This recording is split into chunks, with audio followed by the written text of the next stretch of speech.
And now Storm Tracker weather with meteorologist Paul Bean.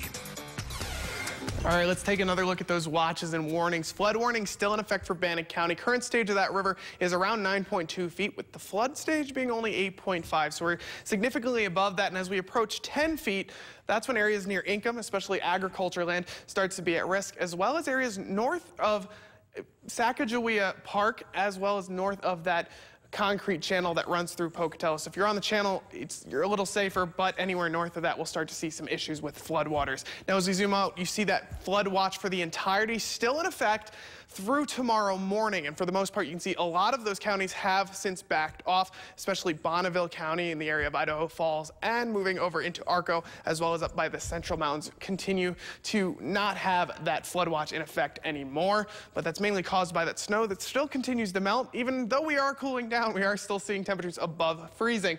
And taking a look at that storm tracker, you can see that area where that warning is, for the most part, not being contributed by rain. As you can see, a lot of that rain is to the north of us, and that seems to be what we're going to be seeing for the next week. A lot of stronger systems in the north, and down by Pocatello, it's a little bit more of scattered rain. You can see a little bit of that green moving through as well, and as we zoom out, you see where that rain is coming from the southwest and the Pacific, and a lot more is on its way.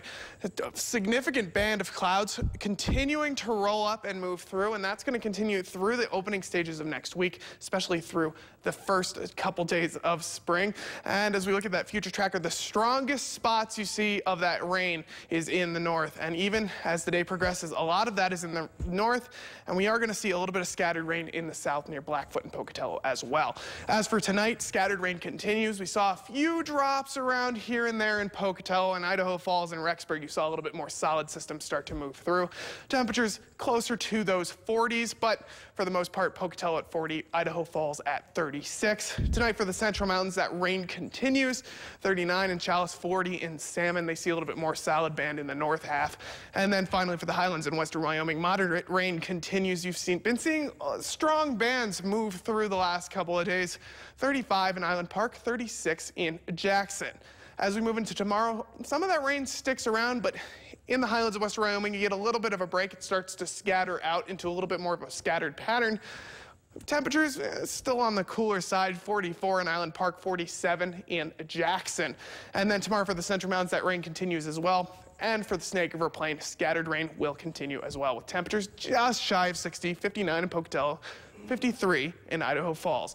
Now, as we take a look at that 7-day forecast, you can see just because it's scattered now doesn't mean that rain's gonna not stick around for a little bit. Scattered rain into Tuesday for Pocatello. It gets a little more solid as we move into the back half of the week. Wednesday and Thursday, seeing a little bit more of a strong band of rain moving through.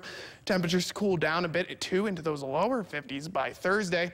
And for the most part, as we move over to Idaho Falls, see a little bit of a higher chances. In Pocatello, for those scattered rain, see about 33% chance. But as you move up to Idaho Falls, you're closer to that 70% range. And that rain continues to around Thursday. Get a little bit of a break on Friday, but next weekend, we're going to see the continuation of that rain.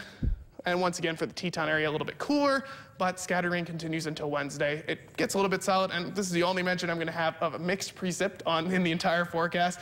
Saturday and Sunday next week, you could be seeing a little bit more of that frozen precipitation.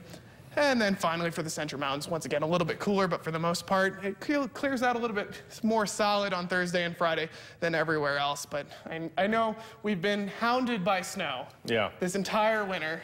And now it's back to rain, and it's causing these flooding conditions. And Tomorrow's spring. Welcome in spring with a little rain. Yeah. All right, thank you, Paul.